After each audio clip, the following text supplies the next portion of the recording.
guys, the tea is really, really hot on this one, guys. And I'm sorry that I'm late to the tea, but my rants are necessary. But like, I'm not really late to it because I kind of predicted this.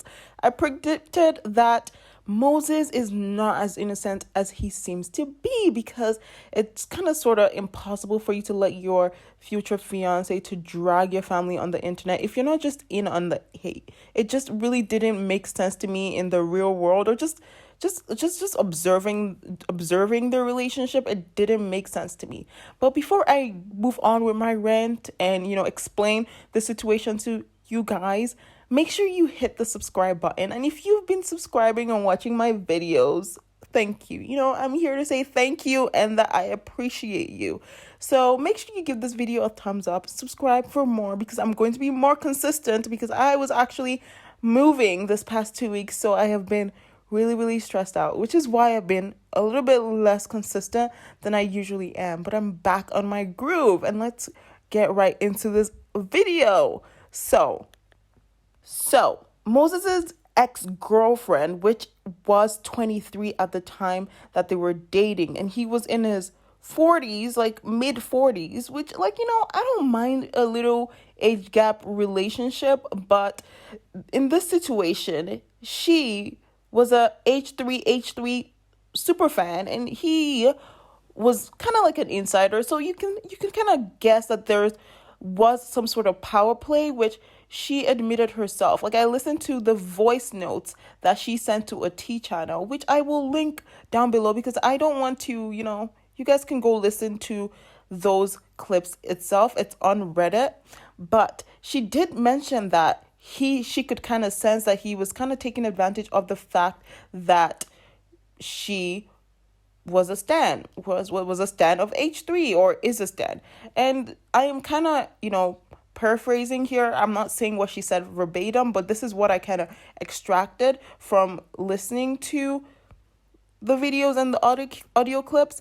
And she basically went on to say that he does not like Ethan, which kind of made sense to me, because kind of made sense with the entire shebang that went down between Trisha and Ethan and Moses's reaction. He was kind of standoffish, and he pretty much, those people that literally throw stones and hide their hands. That's basically what he seemed to have done. It seems like behind the scenes, he was pretty much feeding Trisha a bunch of stuff, and then Trisha would go off, and then we would all see Trisha's reaction. Like, I'm never ever, defending Trisha, because she has her own demons. But just imagine someone like instigating behind the scenes, like manipulating the situation, and then someone else blows up. They're the ones, fighting your battle for you. And then we only see that person fighting that battle. And then we were just wondering why the other person is like, kind of laid back, like standoffish, not stopping the other person, because, they were in on it. It's their master plan. And to be honest, we also feel bad for Moses, because we think that Trisha is taking advantage of him. But think about it, guys. Think about it. He's gaining a lot. He's gaining a lifestyle. He's gaining this amount of wealth and fame. Like, he's gaining a lot from being in a relationship with Trisha, which I have stated in my videos before. I feel like the money is too good. It's too good for him to care, and it's too good for him to, leave the situation, even if it is toxic, guys. It's really toxic. Now, moving on. Moses basically told this girl, his ex-girlfriend, so much dirt about Ethan and his family. Talked about his parents and, all that shebang. Talked about the fact that his parents are broke and, like, they need his money. Just really, really nasty stuff, in my opinion.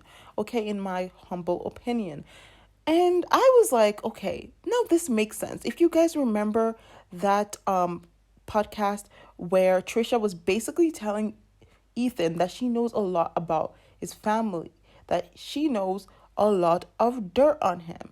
And we were like, Trisha, and Ethan was like, Trisha, like, what do you know about me? Like, there's kind of nothing that I'm hiding. And yeah, that was kind of sort of a red flag to me, because I was like, damn, like, I guess Moses is pillow talking everything about Ethan's family. I feel like it's normal in relationships to tell your partner everything, but like, I feel like they're both, like, Trisha is in my opinion, a master, like, manipulator, but I guess I don't know if she's that actually intelligent to be able to do that. But I actually think she is, because to amount this incredible amount of fame and fortune and money and all that stuff, like you kind of have to be. So I'm just gonna assume that she is. And Moses as well. Like it's just kind of it's just really a huge mess, guys. It's a huge mess. I'm also trying to figure out who's the master manipulator in this situation. Like, is it Moses and Trisha? Like, are they like who's the victim? But like sometimes it's not necessarily black and white in that way, where there is a victim and then there's a person that's taking advantage of the victim. It could be that they're both enabling each other's bad behavior, and in this sense it seems like they're feeding off each other, from my perspective and what I have kind of observed. Because it seems like, Moses doesn't seem to be that much of an angel. He doesn't seem to be that much of a water peaceful person, because he has also seemed to have made fun of Trisha to his ex-girlfriend, and shown those bruised pictures that that came out. It seemed to have come from him